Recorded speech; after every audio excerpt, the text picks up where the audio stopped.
बीडच्या निवडणुकीकडं महाराष्ट्राचं लक्ष लागले। आता जात श्रेष्ठ की कर्तृत्व, जातीसाठी खावी माती किंवा जाता जात नाही ती जात, ही माणसाच्या मनामनात आणि रक्तात भिनलेली बाब आणि याच बाबीच्या मुद्द्यावर आज आपण बोलतो आहोत। नमस्कार, मी सुभाष सुतार, लोकसंवादमध्ये आपलं स्वागत आहे। बीडची निवडणूक विकासाचा मुद्दा बाजूला ठेवून आता जातीच्या मुद्द्यावर आली। मराठा ओबीसी वाद हा उघड दिसत नाही, मात्र सुप्त संघर्ष मराठा आणि ओबीसी मध्ये सुरू आहे आणि म्हणून बीडच्या लोकसभेकडे महाराष्ट्राचं लक्ष लागले। शिंदे गटाचे एक नेते माजी मंत्री प्राध्यापक सुरेश नवले यांनी शिंदे गटाची साथ सोडली आणि प्राध्यापक सुरेश नवले मित्रमंडळाचा त्यांनी अर्थात महाविकास आघाडीचे उमेदवार बजरंग बाप्पा सोनवणे यांना आपला पाठिंबा दिला। काल त्यांनी गेवराईमध्ये प्रेस कॉन्फरन्स घेतली, पत्रकारांशी सुसंवाद साधला। या पत्रकार परिषदेमध्ये त्यांनी अनेक टोले लगावले आणि विशेष म्हणजे विद्यमान खासदार प्रीतम मुंडे आणि आत्ताच्या लोकसभेच्या भाजपच्या उमेदवार पंकजा मुंडे यांच्यावर त्यांनी सडकून टीका केलेली आहे। विकासाच्या गप्पा मारण्यापेक्षा तुम्ही वैद्यनाथ कारखाना का बुडवला, असा रोकडा सवाल प्राध्यापक सुरेश नवले यांनी विचारला आहे। प्राध्यापक सुरेश नवले यांची गेवराईमध्ये झालेली पत्रकार परिषद बीड जिल्ह्याच्या राजकारणात नवी कलाटणी आणते आहे। आपण पाहूया प्राध्यापक नवले काय म्हणालेत। पंकजाताई मुंडे यांनी बीड जिल्ह्यामध्ये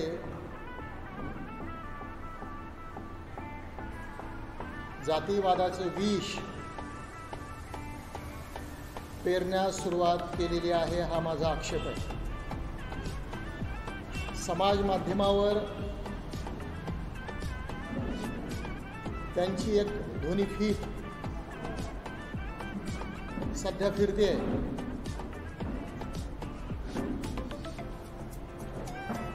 रविकांत राठोड यांच्या आणि ताईमधला हा संवाद आहे। या संवादामध्ये ताई असं म्हणतात की आपलं 1,10,000 मतदान आहे। बीड जिल्ह्यामध्ये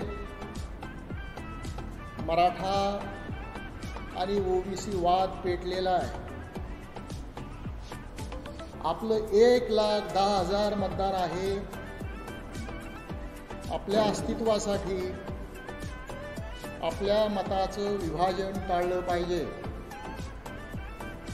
याचा अर्थ असा की ताई जो बहुजन समाज आहे, विशेषतः मराठा समाज, ह्याला आपलं मानत नाहीत। ताईंची जी मानसिकता आहे हीच मुळात पहिल्यापासून जातीवादाला खतपाणी घालणारी आहे। काही उदाहरणंही देता येतील। गेली 10 वर्ष ताईंनी जिल्ह्याशी संपर्क तोडलेला आहे। निवडणुकीमध्ये पराभूत झाल्यानंतर तर त्या 5 वर्ष नॉट रिचेबल राहिलेल्या आहेत। त्यांच्याशी संपर्क साधणं म्हणजे स्वर्गातल्या देवाशी संपर्क साधणं इतका त्यांचा संपर्क कठीण झालेला आहे। निवडणुकीच्या काळामध्ये ओबीसींचं ऐक्य हेच फक्त त्यांना दिसतं। निवडणूक संपल्यानंतर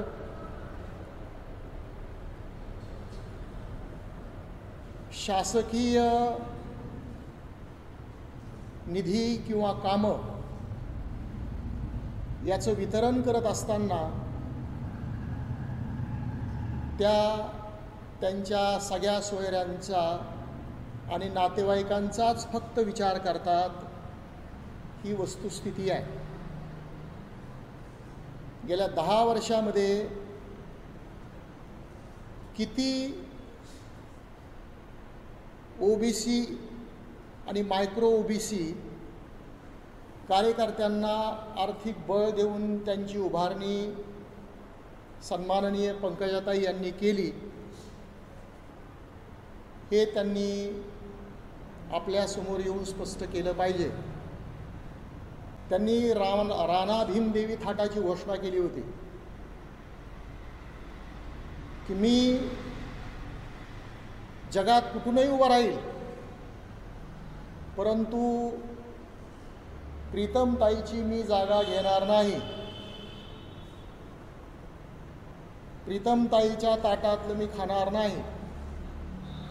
पण शेवटी त्यांना प्रीतमताईची जागा घेऊन उभा राहावं लागलं. बीड जिल्ह्यामधल्या ऊसतोड कामगारांचा प्रश्न अद्यापपर्यंत जिवंत आणि ज्वलंत आहे. ऊसतोड कामगारांचं स्थलांतर थांबवण्यामध्ये पंकजाताईंनी काडीचंही काम केलेलं नाही. फक्त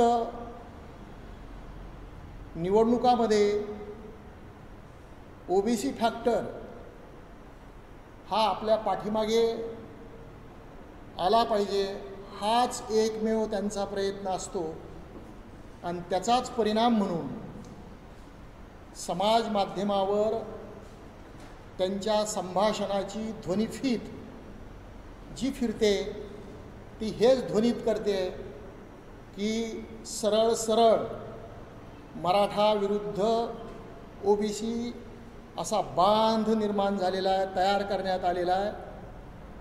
आणि त्यामुळं सगळ्या ओबीसींनी माझ्या पाठीमागं उभा राहावं. एका अर्थानं ही जातीवादाची पेरणी आहे. ही पेरणी त्यांच्या अंगलट आल्याशिवाय राहणार नाही. आणि या तालुक्याचा मी भूमिपुत्र आहे. या तालुक्यावर माझा विश्वास आहे. या तालुक्यानं मागच्या निवडणुकीमध्ये जातीपातीचा विचार न करता प्रीतमताई मुंडे यांना प्रचंड लीड दिलेली होती, मताधिक्य. कुठेतरी पूर्वग्रह दूषित भाव आहे. आणि या सगळ्या गोष्टींचा मी जाहीर निषेध करतो. आणि गेवराई तालुक्यामधील मतदार बंधू भगिनींना आग्रहाची विनंती करतो, मागच्या निवडणुकीमध्ये पराभूत झालेले बजरंग सोनवणे यांना या निवडणुकीमध्ये आपण काम करण्याची संधी द्यावी.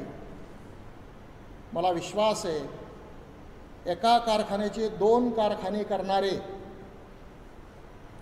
बजरंग सोनवणे एकीकडे आणि स्वर्गीय मुंडे साहेबांनी उभा केलेला वैद्यनाथ कारखाना बुडवणाऱ्या उमेदवार दुसरीकडे असं एकूण चित्र आहे. एकेकाळी वैद्यनाथ पॅटर्न हा प्रसिद्ध पॅटर्न महाराष्ट्रामध्ये होता. वैद्यनाथ पॅटर्नचा अभ्यास करण्यासाठी महाराष्ट्रातले अभ्यासक परळी आणि पंचक्रोशीमध्ये जायचे.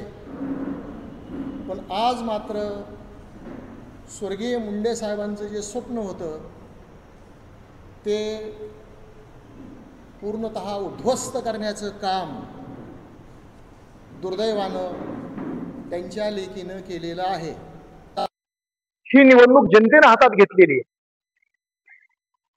गाव पुढाऱ्याच्या पाठीमागे जनता नाहीये, मतदार नाही.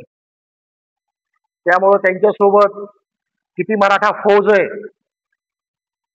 त्याची आकडेवारी त्यांच्याकडे असेल, परंतु प्रत्यक्षात मतदारांची जी आकडेवारी आहे ती निवडणुकीनंतर 4 जूनला तुम्हाला दिसेल.